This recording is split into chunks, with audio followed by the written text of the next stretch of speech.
lang xem cả chột capra ondang ilam ya chishisha satang ting babekala kijing bishni kijing pihuin ya dono jongi kipam kruin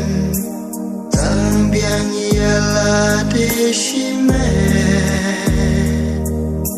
ya kiwe ki kloi ban she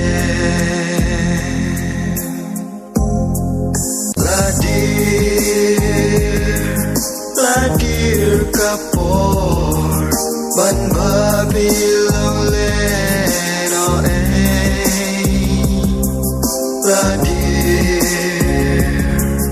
ladir kapor ban yam panut kamen toisho ya ching shishang im laburi wala shach ngai ngin pet ngin ri chi sin kas ngi kin sawan pao hanta ching im ngin bên nhau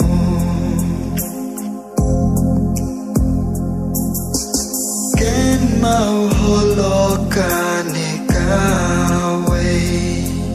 what you get beating on kiwe your pin babe halaway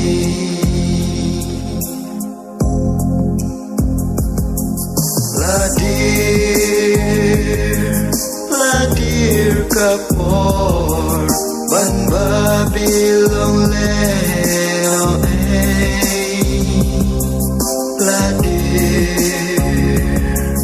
ladir kapor ban yam panut kamen tosyo